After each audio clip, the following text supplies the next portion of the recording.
want to know how to convert every single motivated buyer lead that you talk to, whether you meet them at an open house or they are an online lead, I'm going to give you the step-by-step framework that has helped me convert hundreds of buyers in my real estate career.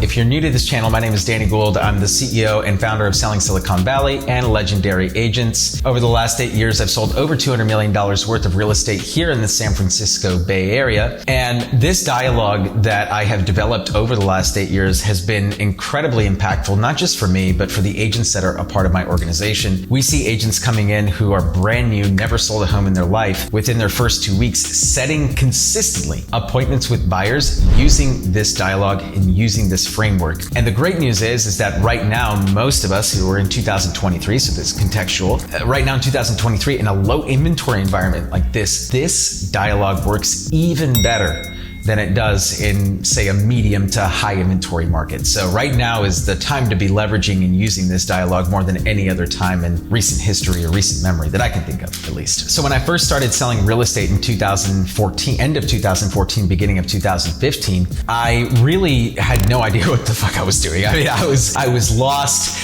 I was gonna make it happen though, right? I had that drive, that motivation, that grit, and I was gonna make it happen. So every single day I was prospecting. 6 hours a day, I was doing expired listing and FSBOs and door knocking, and I was hitting my head against the wall and banging my head against the wall and hitting against the wall. For 4 straight months, I sold no homes, and I was devastated because I thought I was gonna make $1 million my first year in real estate. Like in my head, it was a done deal. Like I was for sure, guaranteed, no questions asked, going to sell $1 million worth of real estate my first year. I was a little bit off, but I did manage to turn it back around. So over the last 8 months that year, I ended up selling 11 homes, and GCI wise made well over $200,000. Now net after that is like 115, 120 or so, because the brokerage I was at was exceptionally greedy.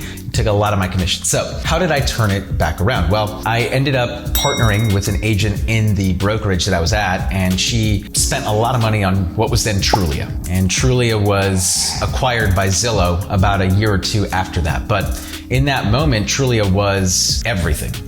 She was spending thousands of dollars a month and getting lots of good leads. And so basically I just got the scraps. The stuff that she couldn't convert, she would give to me and I'd pay her a referral fee, which was super generous of her. And to this day, Lynn, you are one of the reasons that I'm at where I'm at today. And I have so much gratitude and can't thank you enough for everything that you have done for me personally and professionally. So shout outs to you, Lynn Tran, if you're watching this. Being the egomaniac that I was though, I wasn't gonna just take somebody's script and say it verbatim and be like, I'm gonna just follow Tom Ferry or Mike Ferry or whatever. Like I'm gonna create my own thing. So I studied a bunch of sales videos. I took the Tom Ferry book, I took the Mike Ferry book, I took a lot of these other coaches' books, and I just kind of put it all together, and I just created this framework that allowed me to have in-depth conversations with buyers, and then at the very end, get all the motivated ones to very quickly say yes to me to do an in-person buyer consultation. So when these leads would come in, obviously there'd be a property address. And so I would know that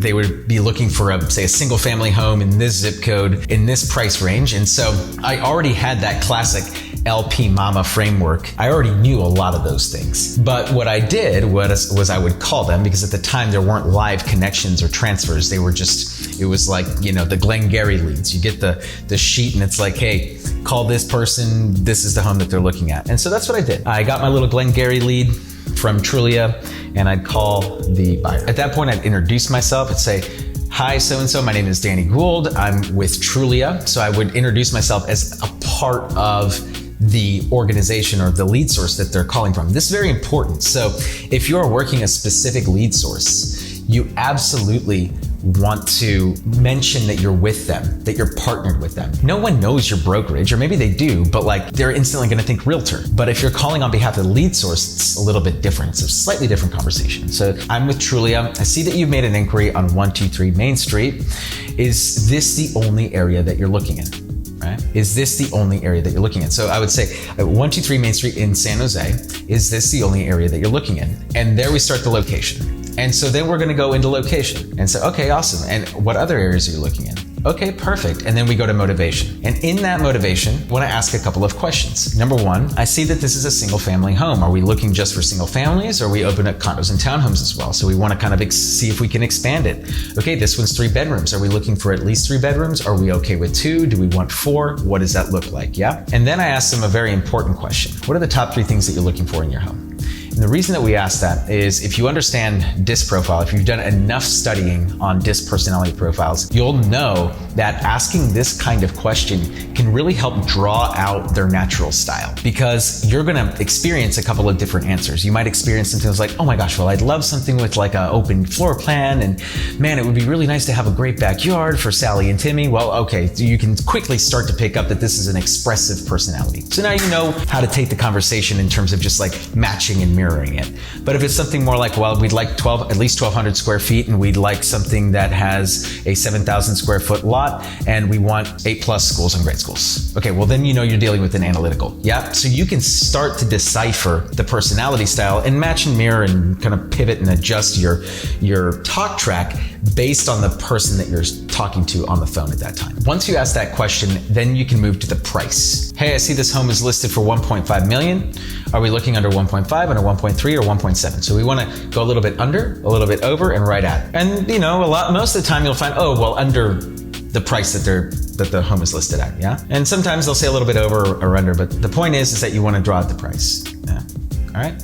And then at that point, it's very easy. You're going to go for the appointment, because at this point you've established some rapport. Likely you've been on the phone with them for like 3 to 4 minutes. We don't want to drag it out.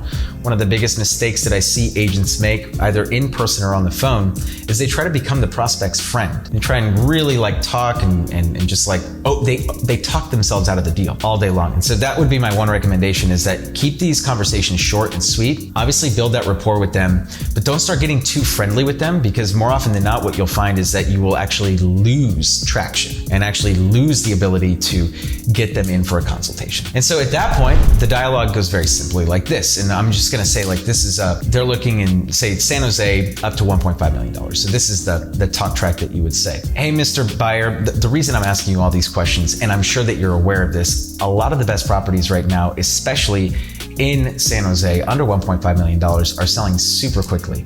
And some of the best ones are actually being sold before they even go on the market. Were you aware of that? And they're gonna say, well, no, I wasn't aware of that. Sometimes they will. But you say, but regardless, if they say yes or no, the next line, the next piece of dialogue is the same. It's like, well, if my team could get you access to these exclusive off-market opportunities, is that something you'd be interested in? Oh, well, yeah, it would be. I think, okay, great. Well, the only thing that we really require is for us to get together over Zoom and go over your home search in detail. That way, anytime something does come up that fits your wants, your needs, and your budget, you're gonna be the first one through the door. So, do you have availability tomorrow at 5 p.m. to make that happen? Right? And so you wanna make sure that you say a time. Don't say like, oh, well, when would be the best time for you? This is another mistake that I do see. Some of my team members, especially when they're just starting out, like the younger ones that just start out with us, they often say like, well, when's the best time for you? I want to be accommodating, right? No. Just give them a time.